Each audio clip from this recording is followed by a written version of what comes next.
Breaking the gray. Sarah. We're back. Yes. We're back. So hey, we're doing a whole series here of Sarah visits the United States, and it's like where in the world is Sarah Turner, and you're in the still Can you in the guess basement, from my secret? but you are safe. You have the key to get out. Yeah. Yes. Okay. I haven't been kidnapped and locked in a basement, although it is a very spooky basement. I have to give you that. There's no black phone on the wall or anything, right? No. Okay. Now, are you? So, where are you? Are you in upstate New York or I'm in upstate New York. I'm in a place called Sydney Centre, which sounds a little bit more grandiose than it is because there's actually only about 5 houses in Sydney Centre. But yeah, dude. And did you meet all your neighbors? Did I meet all my neighbors? No, I don't know. No, not quite yet. That would be very rebellious of you. That would be very rebellious of me. Yes. You meant to say, did you meet your neighbor? Yeah, exactly. Now, but speaking of neighbor or neighbors, you were out this morning doing your grounding exercise to watch the sunrise, I imagine. Yes. And did you see the sunrise? Well, do you know, I'm such an idiot because I went out and I actually thought I heard a bird of prey. And I was like, oh, yes, I think I'll go and identify this bird, wandering around, looking up at the sky, totally bare feet, just in pajamas and a cup of tea. Sat and had a little sit down, walked around the block. Next time I came back to the same spot, black bear, sitting right there where I'd been sitting. I didn't even look down. I probably sat right next to it. I probably just literally sat on a note next to this bear. What is this ridiculous English woman doing? But yes, that was my Woodstock experience. Black bears are nice. There are differences between grizzly bears are not very kind, but black bears they seem to be sentient beings to me. I feel like they're self-aware. He probably wanted to borrow a mirror just to make sure they didn't have any honey on his beard.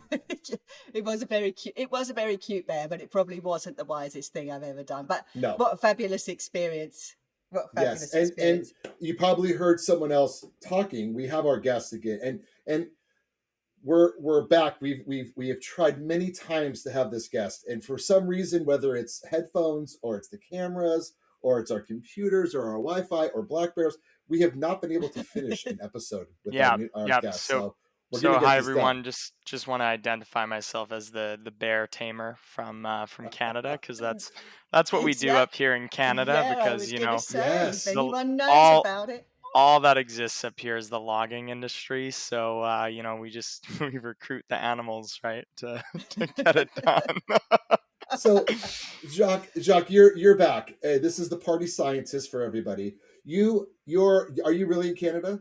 I'm finally back. So, 8 months of distracting myself with peak experiences and conferences, and I'm finally returned in my wonderful abode with my wonderful props and my wonderful biohacking tools all around me. So it's great to be home. Awesome. You just held up a sign. And since we talked last, we have a YouTube channel, so you can see us at The Rebel Scientist. If you type that in when you get to YouTube, you'll see that Jacques just held up a sign that said excited ? And I'm very excited to talk to you. Thank you. Yes, me too. That's big. We need signs too. I was like, yes, hell yes. We do. Yeah. Now let's just is there a bear here? No.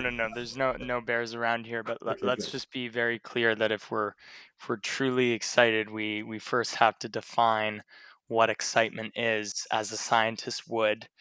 And everyone, I would like to share that excitement is a neurochemical phenomenon that I have spent years and years trying to figure out through the use of music and dance and song.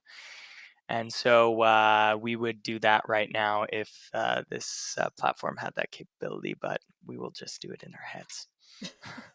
What, music, dance and song? I'm sure we can arrange that, Jacques. That doesn't sound too difficult. Come on. This is going to go, exactly. This is going to go in a strange direction, but let's just talk about the triggers to excitement. It could go very much in the wrong direction, but I read Brene Brown's book this year about how we name emotions, right? And We only use 3 or 4 emotions when we describe how we're feeling. I feel terrible, I feel sad, I'm happy, I'm tired, and that's about it, and stressed. But like, there are probably many forms of excitement. Yeah. I mean, there's more like thought mediated excitement. There is excitement plus connection. I think one thing I think a lot about is, when we have an emotional experience alone, how does it change when we share that with another person? And one of my quotes is, joy shared is doubled, sorrow shared is halved. And in fact, sorrow shared often translates into joy and a sense of feeling connected and safe really quickly. So, sorrow can be transmuted very quickly when a very conscious listener is present. That's very true.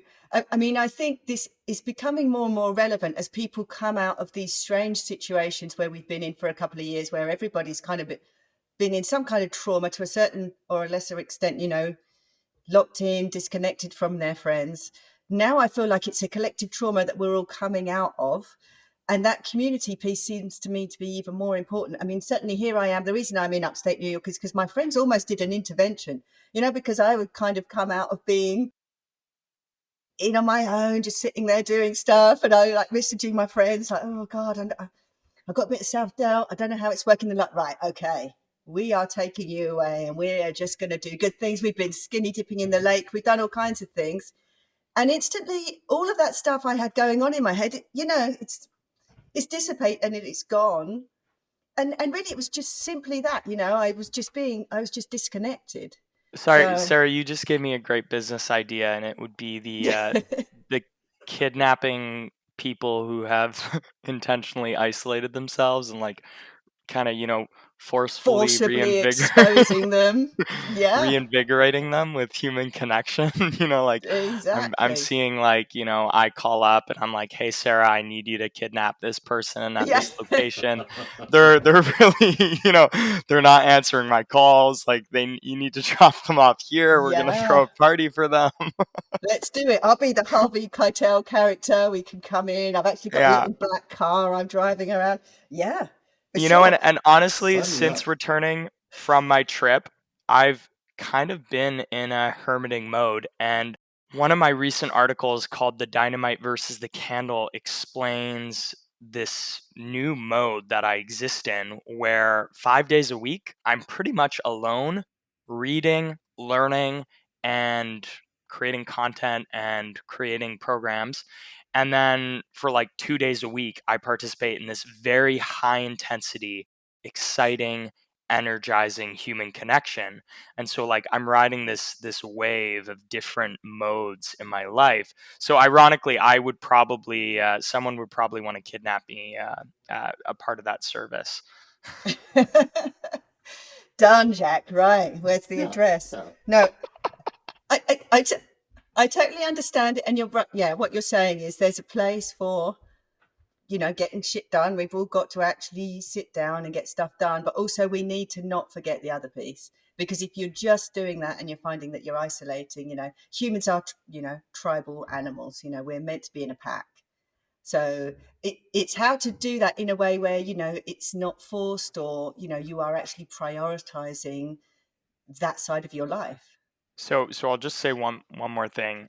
I did a dark room retreat where I meditated in the dark for 8 days, and I integrated a lot of life experiences in there, and I asked myself a lot of important questions.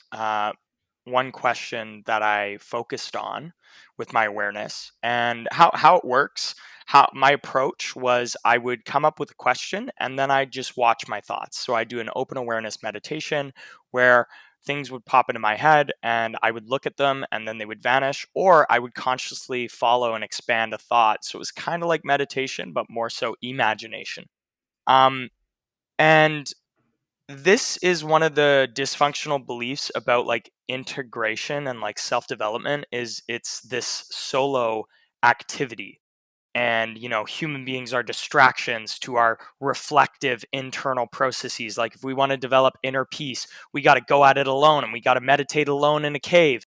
And I think that is problematic, because I really believe that when we integrate with another person, we open our mind even more, right? Like this new perspective can help us integrate in a not only in our own way, but in a way that we can't even imagine. And so I really believe that integration and just becoming a better human, you know, ironically, I'm not, I don't have a men's group. I don't have a vulnerability peer group right now. I did in the past.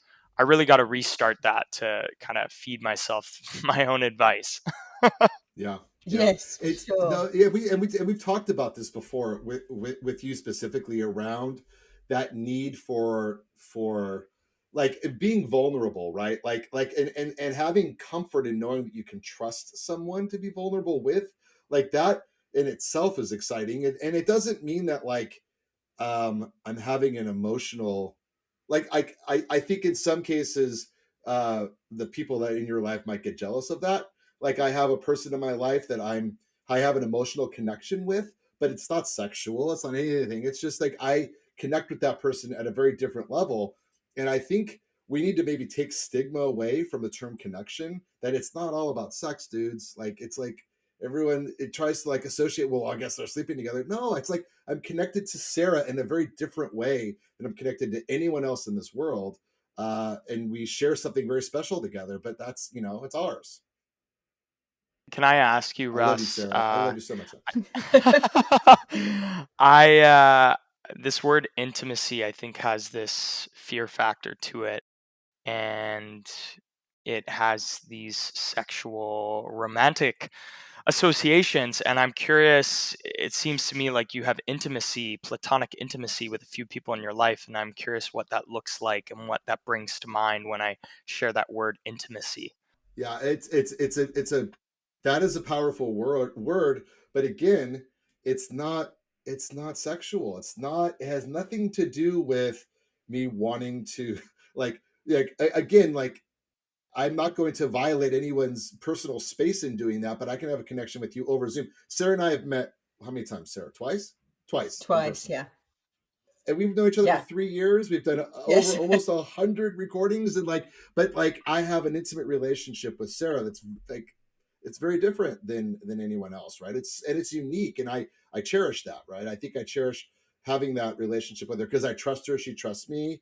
We do business together. We also do this together, and it's but it's an interesting point. Like I'm curious to hear your perspective on it. Yeah, yeah, yeah. I'm also curious to hear, Sarah's perspective and just the nature of this relationship. Ultimately, yeah,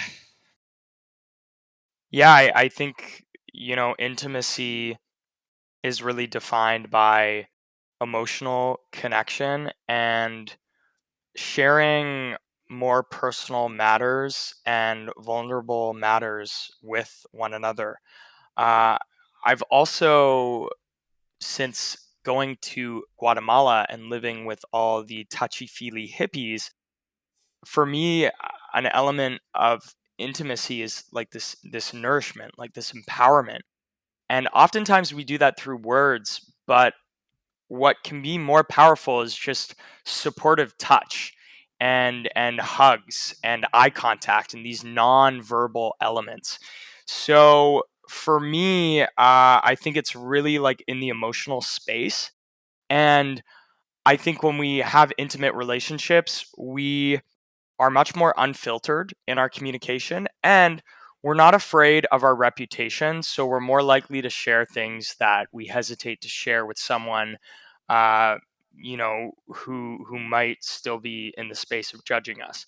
And so we're really not worried about that image anymore, right? That's right. Yeah, That's for interesting. Yeah, sure. Sarah, what's your thought? My thought is, yeah, I mean, certainly when we started doing these podcasts, it was a time of total lockdown. So I was totally and utterly isolated and cut off. And actually, I was seeing no one. So actually being able to speak to Russ on a weekly basis, and we had some fabulous guests, even in that first year, it was just us two doing it. And then we started to get guests. And even having that camaraderie of sharing the experience of some of our guests, because, we have a lot of people with fringe ideas. That was really nourishing, because otherwise, I was on my own in my own world constantly. And even now, I say I'm in upstate New York with my friends, and that they're saying, well, why don't you stay and we'll do this? And I was like, oh no, I think I all really ought to go now. And they're like, okay, you've just gone into survival mode where you just don't want to take help from anyone, because if you're in that state for long enough, you have to depend on yourself, but then it becomes a little bit not helpful because you kind of close yourself off. So, that piece, being able to open up to people. And yes, you're right. Now I'm here with my friends and we can, let's say, go swimming together, do stuff together. We have that physical connection. But certainly in that first state, just having this Zoom connection was hugely important to me. So, the word intimacy, I mean, it was just us two once a week having the conversation. So to me, I think we can't understate the importance of community and connection, especially in the time that we're in, where, it's still easy to be isolated. I mean, I know people in England who are still shielding from what's going on. And I really think that their mental health, shows that, there are some people who really have become very ill as a result from this kind of lack of connection. And for me, it's difficult because my friends were exactly right. I did close myself down because if you have to rely on yourself, that's it. You start to put up barriers to anybody actually helping you. So yes, it's hugely important, these connections. I totally value Russ and I's time. I totally value that, my friends. It's now, how do we, as a community and a collective, how do we support other people who are good? Because it's not something that just happened in one place. This is something that's gone on over the entire world. We're kind of suffering from this collective trauma. It's amazing. Isn't that interesting, Sarah, that like we went through something globally for the first time? Almost everyone on the Yes. globe was hearing the same thing. We all had lockdowns. We all went through a very similar thing. But our reaction to it was that in our country, it tore us further apart. It created an us versus them even worse. For some stupid reason, we can't seem to come eye to eye. And I think it's because we're so obsessed with 24-hour news here that it just pulls. But like this is a time where we do really need each other. Like rather than fighting over whether or not I'm wearing a mask at McDonald's or not, doesn't matter of like, do you care about my well-being? If you don't, then fuck off. And that's basically what we're saying to people is that we don't really care about your well-being. I only care about my well-being. And is that what's going to happen when this next pandemic hits? Is like, that's going to be worse than COVID? Are we all just going to like be like rats and fight each other and be like, my survival is better than your survival? Like I have kids. My survival has nothing is nothing compared to the survival I want for my children. And it's just a different feeling I have. Like I would sacrifice myself for any one of my 4 children. But would I sacrifice myself for my neighbor? Maybe, yeah. I like her. Yeah, she's nice. I want to emphasize what you're getting at here. I think it's a really crucial element of community. And what you're getting at is this concern for other people's well-being. And not only concern, but action for other people's well-being. And the final stage of that might be an element of self-sacrifice for other people's well-being. And so when we think about the example of, and I just visualize the subway in Japan. Like before COVID, if you had a cold, you'd wear a mask in the subway, even if it was a cold. It doesn't kill anybody. It doesn't have this weird long haul symptoms, right? Like, so that's what I really see as a virus in Western culture is the individualism, like what consumerism and capitalism, like these indirect effects of this system based on like consumption and like um, just materialism, like buying things. I really think it's led to this individualism, which I think is not compatible with this, like, oh, like I'm concerned for other people's achievements, but actually I'm only concerned for my achievements and I'm just trying to show off my altruism. So that's point number one. And then the second thing I want to talk about is the difference between community, connection, and intimacy. And we throw around this word community. A lot of people who are in communities don't have intimacy. Like you may have a cul-de-sac and you may take care of children in your cul-de-sac, and that's like fantastic. That's a healthy, functional neighborhood, and that's brilliant. Like, oh, we share a lawnmower and like we watch out for each other and like we have keys for each other's houses in case they get broken into. Like that's great. That's community. Um, Now, a lot of people exist in that community and they don't have intimacy. They don't have that emotional support. They don't have that depth of relating about the full human experience, the joys of life, the sorrows of life, the deaths of life. And I really think that people are not like deprived of community or connection necessarily. Like they're starved for meaningful, deeper, nurturing connection.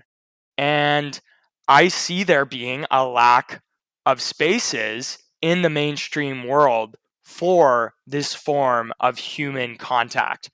Like I look around at our entertainment system and I look at how alcohol is this massive norm.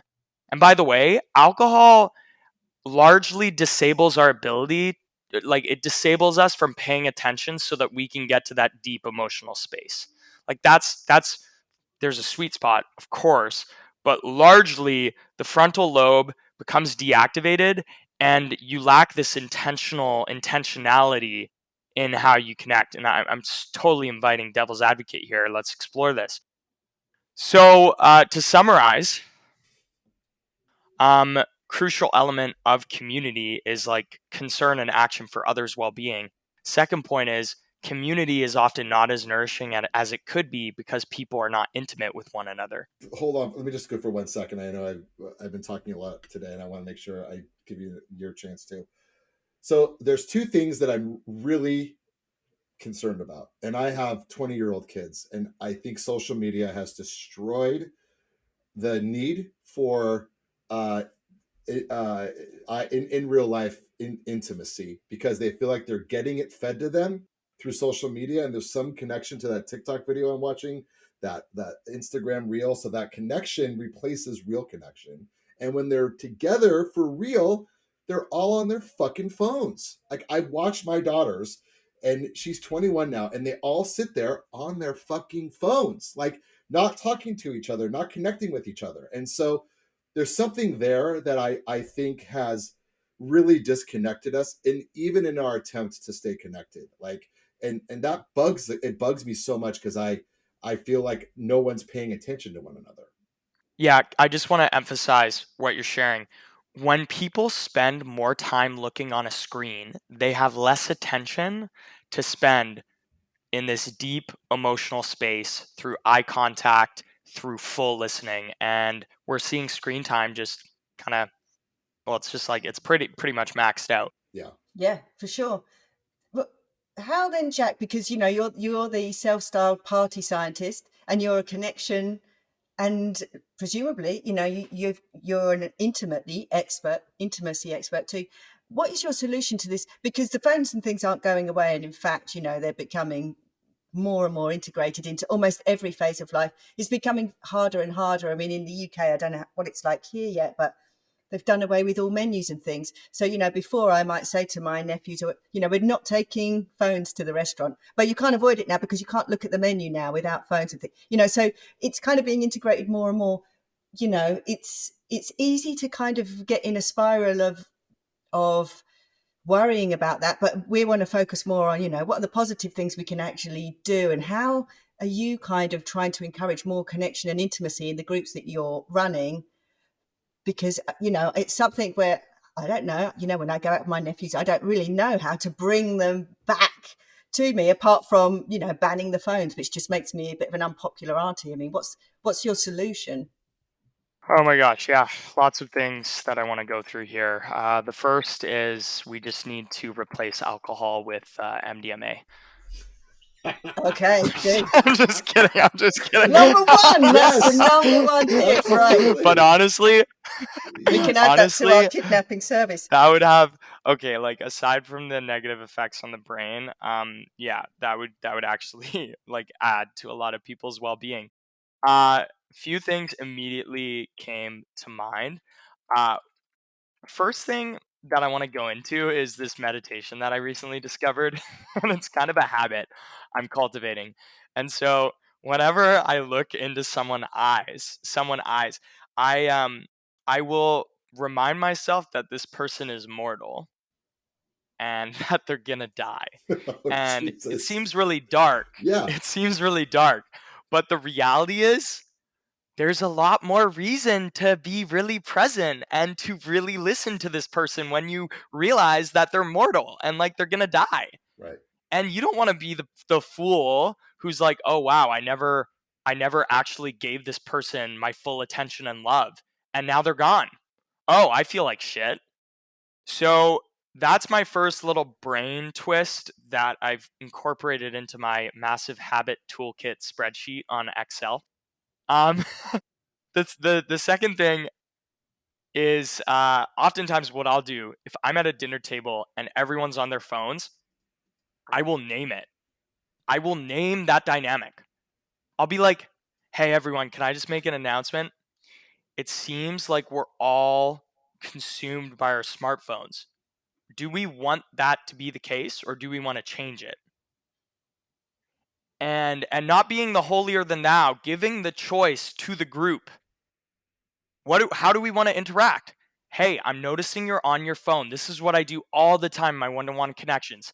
Hey, I'm noticing you're on your phone while we're talking.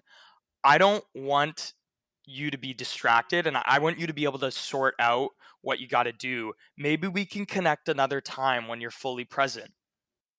And oftentimes they're like, oh my God, I'm so sorry. You're so right. Like, I want to connect with you. So, this idea of naming the dynamic goes beyond naming that someone is on their phone and that they're distracted. I mean, it doesn't need to be distraction via the phone. It could be like someone looking at the screen and then like suddenly like having their eyes just move around. Like, I will name that as well. I'll be like, hey, like, you seem to be interested in a few other things. Like, do you want to, is this a good time to drop in, or would you like to connect another time? Also, I'm writing an article right now. It's called One Human at a Time. And this is my new mantra for human connection. One human at a time. Oftentimes, we're trying to pay attention to multiple things, multiple humans at the same time. And guess what? We're also trying to make friends, new friends all the time instead of nourish our existing relationships. There's this bias for the new, the novelty, the sensationality. Like, we need to go out and seek out peak experiences and meet new people. It's like, no, y'all, if y'all want to be really happy, like, focus on those intimate relationships and like hang out with them. Stop trying to chase the new, because that's an endless pit of dissatisfaction. So, naming the dynamic, acknowledging that people are mortal, and then focusing on that one human at a time. And they're really all related to creating this urgency for presence. Okay, for presence. Now, three other things I want to say. Okay, three other things I want to say. Um, I want like hosting and facilitation to be a super cool thing.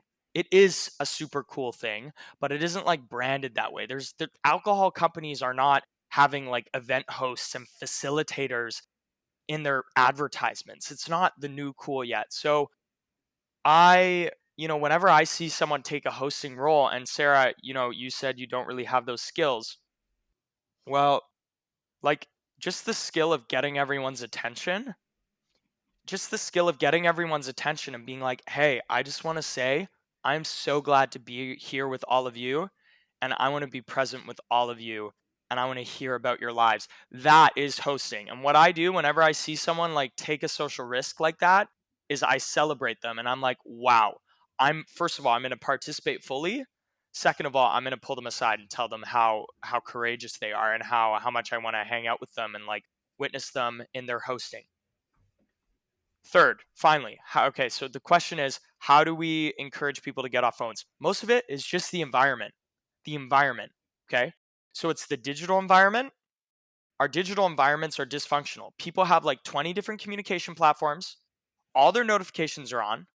And like they're just they're getting pinged and dinged, and they're picking up their phone all the fucking time because it's in their pocket. Okay, so threefold: turn off your notifications, leave your phone somewhere where you can't just pick it up. Even if the phone is on the dinner table, it has been shown by research to distract us. It micro distracts our attention from people that we're visiting with. Okay, this is research by Cal Newport and digital minimalism. So develop a healthy relationship with your phone. Second part of the environment is like just the physical environment. Well, and what I mean by that is there a great experience happening that engages people? And how we gather, unfortunately, is quite passive and boring to a large degree. Like, even at a DJ set, there's nothing really going on. Like, people are all self conscious and they're just looking at worshiping a celebrity. So, we need to create better face to face experiences. And this is my new mission for my life, is to revive how Western civilization gathers. To revive how Western civilization gathers. How we gather is pretty suboptimal for the health benefits and for the exhilaration and joy and connection. And so we need to reinvent how we gather, and we need to reinvent, like how we come together at a dinner table, even. So So let's there go you through. go. That was a lot. Thank you. And again, blown That mind, was great. mind blown, but still connected to Yep. body. I'm still here and aware. And there's a lot. So one thing I'd like to say is this: like, isn't that the point of Burning Man? Isn't that what everyone that goes to Burning Man is saying? Is that like we're connecting at a different level? And so that's one part of it, right? So like a Burning Man experience, fine. We've talked to a lot, like we've talked to Dasha Maximov, who has her retreats in the Dominican Republic. Like those are also experiences, but a lot of times those experiences include disappearing with MDMA, disappearing with drugs, disappearing with music, and you're still not getting that human connection in a way that you're talking about here. And so, is it the fact that people are so viscerally insecure that they don't want to connect? And they create all these opportunities to get together, then disappear, and then when they're so fucked up, they're like, okay, I guess we can have sex now because I'm super. All my prohibitions are down now. I'm just gonna go for it. But like, is that what it X-rated, is? baby. Keep going. Yes, I don't know. I know it all bounces back to Tinder and every app to be like, I'm gonna go meet somebody new. This person doesn't look like my type, but like I don't know.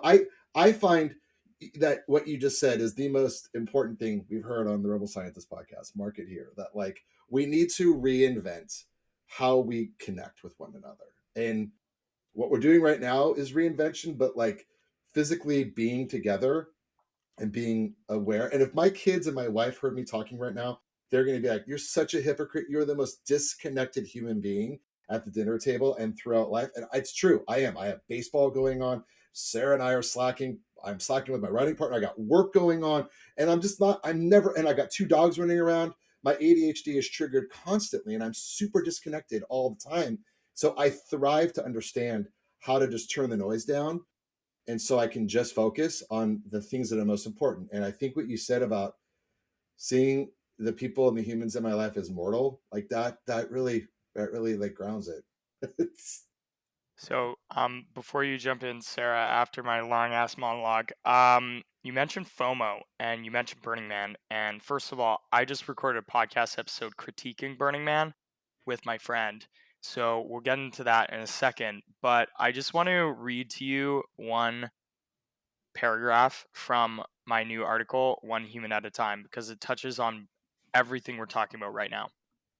So, contained in this one mantra is the most important principle for human connection I've learned. The quality of your connections is determined by the quality of your attention. But there's more.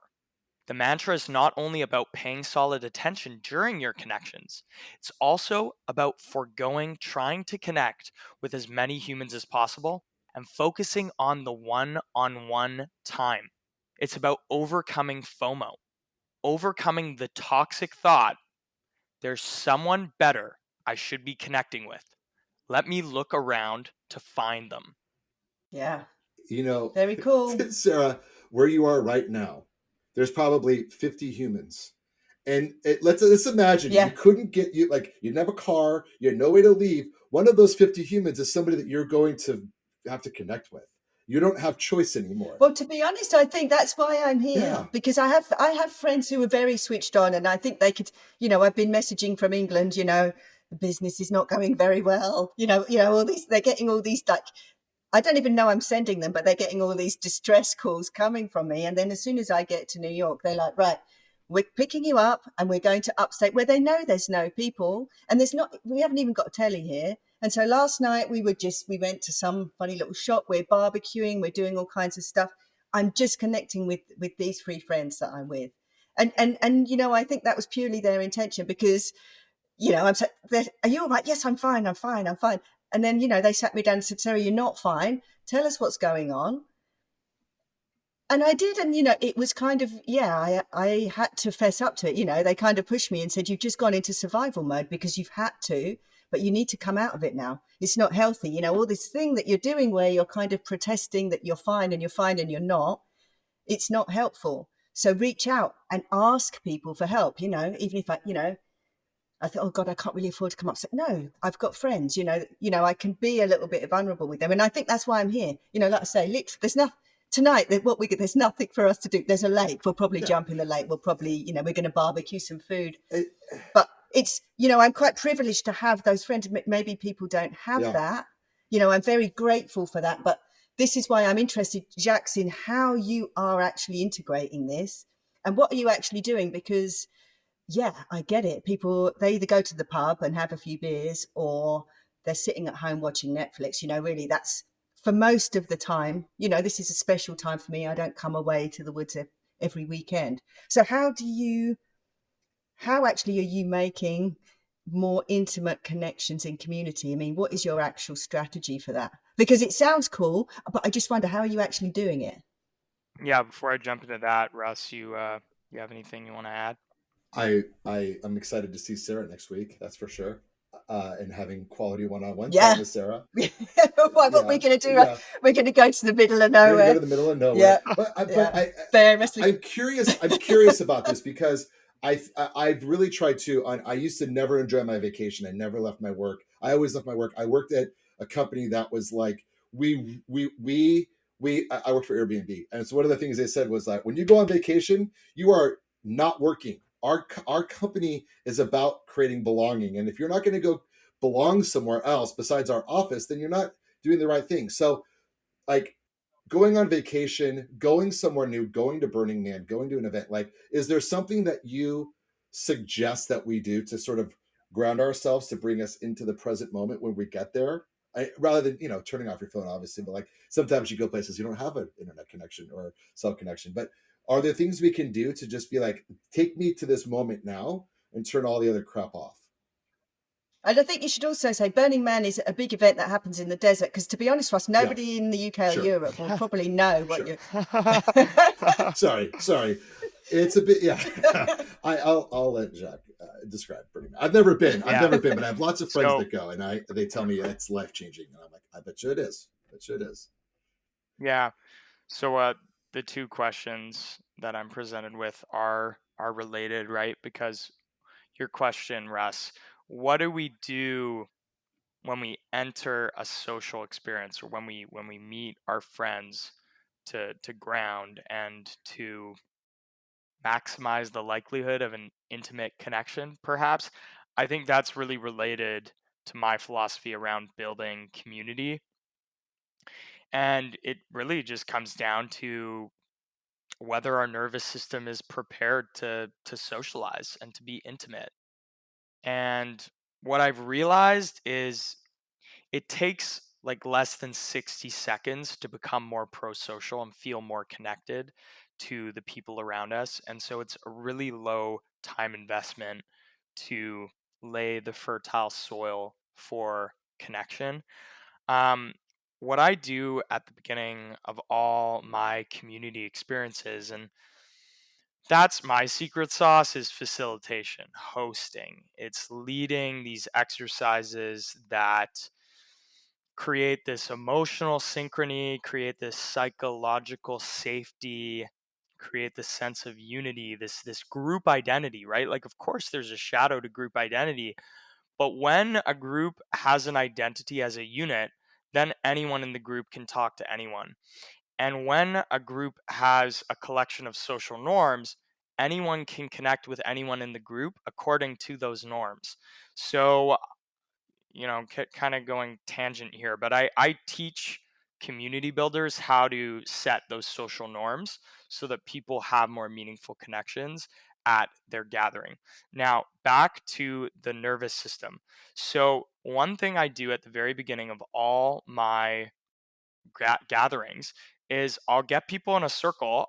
I'll play a really beautiful song, and I'll just get people to take a moment to themselves and remind themselves of all the community they have in their lives, all the community in front of them, and to just be grateful. And I get them to visualize people's faces, people's smiles in their heads, and just breathe into like gratitude. Um, Now, the next step, and I did this at my housewarming party in my living room behind me with my mom and my stepdad, is you get people into that state of gratitude, and then you invite people to acknowledge the impermanence of this community gathering, to acknowledge not only the impermanence of the gathering, but to acknowledge the impermanence of each other, right? Like the mortality factor. And so, one thing I do now is when I get people to open their eyes and like really just like look at each other joyfully, I will shift it into like this kind of interpersonal mortality meditation where people acknowledge like the impermanence of it all, you know? Um, but really, really, Sarah, like it just takes someone to be a facilitator. I mean, oftentimes people are in a group and it's just too organic. It's just like there's multiple threads. Someone didn't even finish what they were saying. Like I asked you for a story, you were telling your story, and then some other person chimes in with their story, and it's just dysfunctional. And people don't. It's like people are fighting for the conversational space. So really, all it takes is for people to slow down together and for someone courageous to step up and moderate the conversation and be like, hold on, what you were sharing was really interesting, keep going, and maybe you can share at the end, like share at the end of this person's story, don't just jump in. Like the problem with a lot of social interactions is like you're you're at a particular depth, right? And like then someone asks a deep question and maybe like storytelling happens, and then some, squirrel brain jumps in and the conversation goes back up to shallow. And then it happens again. It's a new story and it's, oh, someone's sharing something about, oh, back to shallow. And it's just like this constant readjustment to shallow because no one is focusing on the thread, focusing on an intention in the conversation. And ultimately, people are just like unconscious. They're just letting whatever pops into their head come out in their connection. And so that's why I really believe that if you're an event host or you're a community builder, like, no, stop spending your time and money on like fancy shit and like performers and like alcohol and food. Just like spend your shit on becoming an amazing facilitator and then get people to connect in the deepest way that they ever had. And I'm literally writing an article about this right now called Optimizing Your Event for Output. Um, the output input ratio. And so to summarize all that, stepping into the role of a host and facilitator and ensuring people, speak and complete what they're speaking and slowing down the interaction. People really want to go fast, right? But when we slow down a group discussion, that's when people feel much more heard. And so much of it is just role Yeah. modeling, right? So much of it is just role modeling. There's something that I've noticed a lot too, and that's like identifying with things. So like identifying with the fact that you are a manager, and in this session, I need to do this and this and this and this. Identifying with I don't speak up enough in my performance review. I was told that I need to speak up more. Like so, like everyone's constantly doing that, and I think being a parent and listening to a lot of Eckhart Tolle and going through this like renewal and understanding of things related to being present is being when you're a parent. There's a point where you need to stop parenting your children, and you need to see yourself as an equal to your child. But there are so many parents that are like, my son's not listening to me, and trust me, I do that. I know I do this. They're not listening to me. They're just doing all this stuff. they should be respecting me. I am their parent. Why are they not doing that? Versus just seeing eye to eye with them and not carrying the identity of like, I'm your father, you should be doing this. I'm your man. Like, why do we identify with these things so much that like it almost forces us to have to act in such an impure way when we're in the mid when we're with people. Like someone said recently, we're so ready to when someone's having a really hard time and they've asked us for a conversation. The conversation is not for me to share it, give you advice. It's just listen. Can you just listen to me for like 10 minutes and shut the hell up so I can just emote? And that like changed a lot of just how I approach communication. Is like I'm not here to give you advice. I'm here to just be an outlet for you, a trusting outlet for you. So I don't know, a lot in that, but like we try too hard to identify with these things, and it forces us to have an inauthentic relationship with the people we're with. Maybe. Yeah, and just to emphasize that, I mean, when we're talking about the identity, I also think just about this like desire for the ego to be seen and to be heard and to be celebrated. And ironically, like, yeah, I want to see people, I want to hear people, and I want to celebrate people. But my desire to be seen, heard, and celebrated often is problematic to helping other people be seen, heard, and celebrated. And so like I'm just at this point where I don't really need to take up space anymore, you know?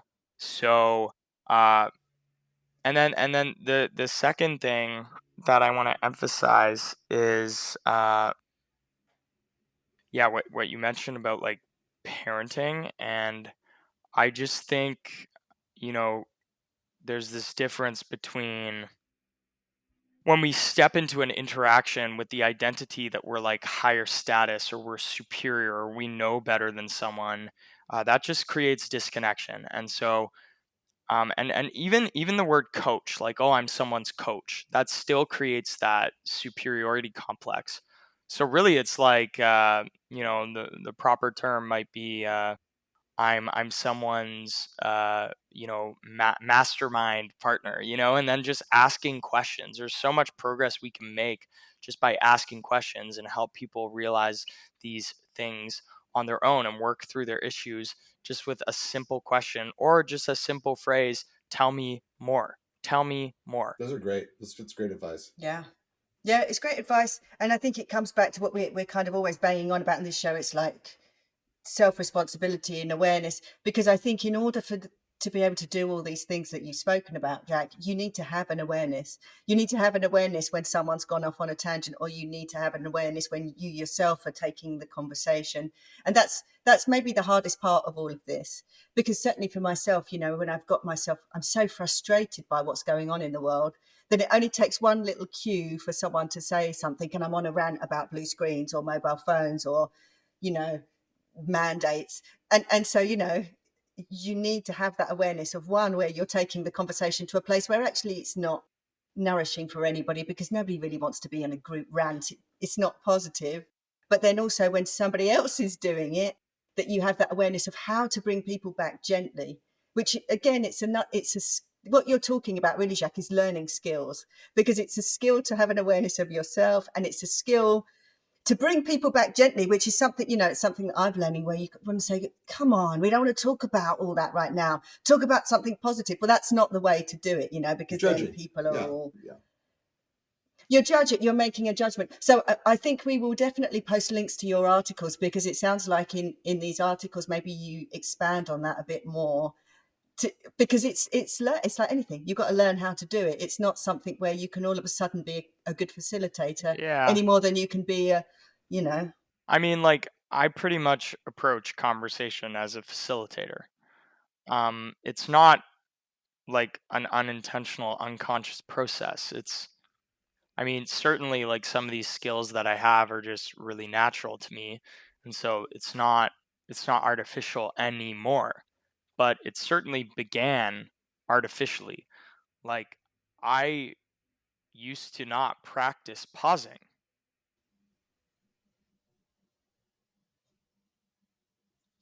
right? I yeah. used to always try and fill the empty space. instead of hearing someone and then just looking at them. Yeah, imagining their mortality. Yeah. Yeah, and then Yeah. and The then they whole just keep thing, it's going. a whole process. It's a whole. This is what I'm saying. This is why it's so interesting, because we don't see conversation, intimacy, and social interaction as something we need to work on. We don't see it as that, and that's why it's cool to have you on this kind of biohacking show, because it's a skill you need to learn, and in a sense, it's a hack.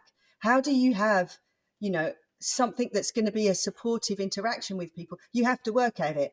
You have to actually do these There's something exercises. interesting here because all of our social norms teach us to be competitive, right? And that you've got to win, right? You got to win and you got to win. And so, but there's something about empathy that I think it's not, you're not born like, maybe there are empaths. I'll say this. I think we can teach humans how to be empathetic, and I think this is what Buddhists have tried for a very long time.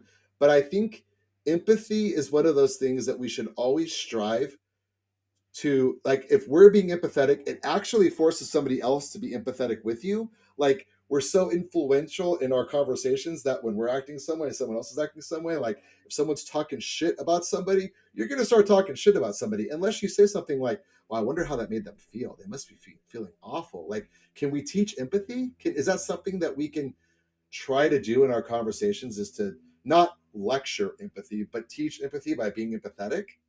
Yeah, I mean, I had a lot of friends who used to call me kind of psychopathic because I didn't have much empathy. Same, yeah. uh, and I think, yeah, I think that the enemy of empathy is disembodiment and like hyper intellectuality and also distraction.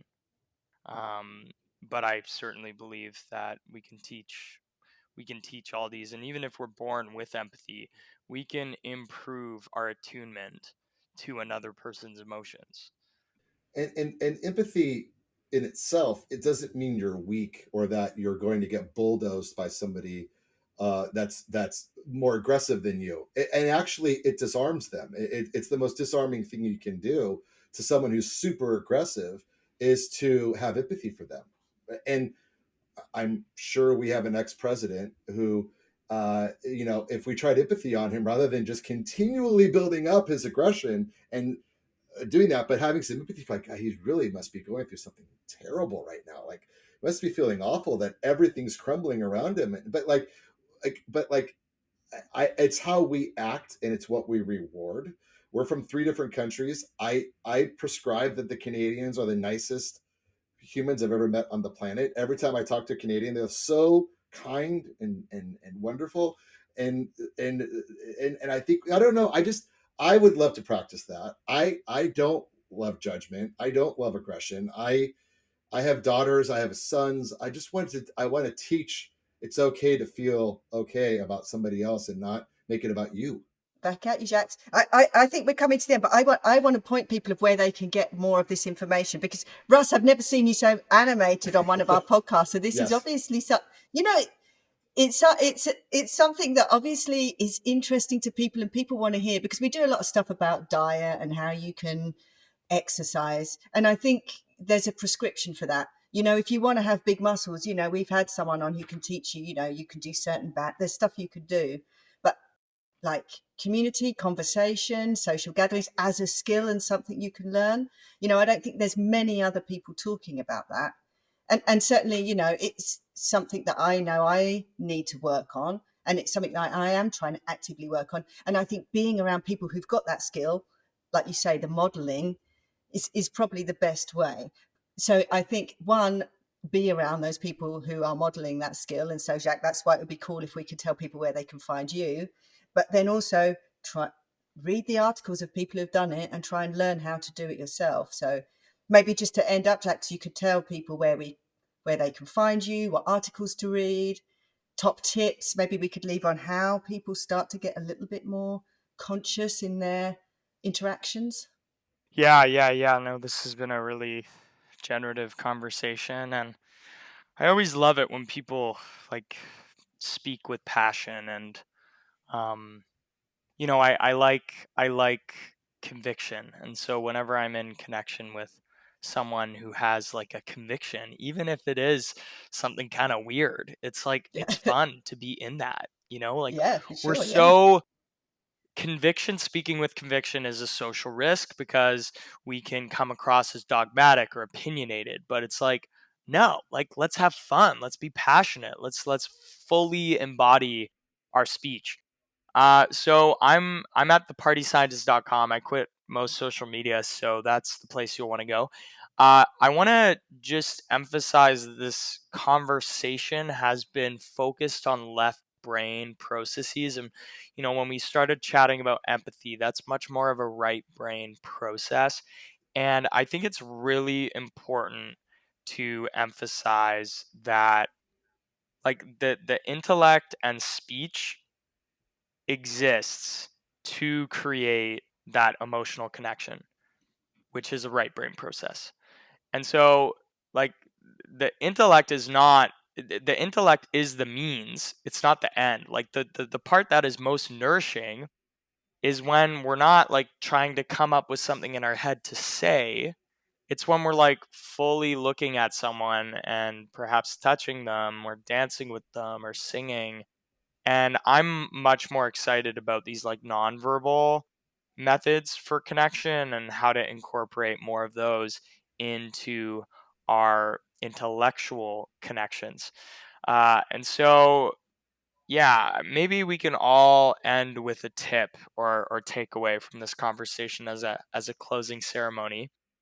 And I think what's most important is, I mean, I love the kind of mortality hack, but naming a dynamic and naming an intention.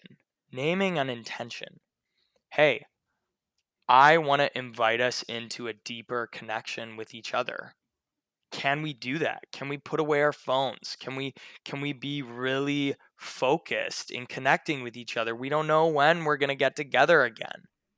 Naming an intention like that is a facilitation tool, a micro facilitation tool that it's really bold. I mean, people don't have intentional conversations or dinner parties. And so it is bold.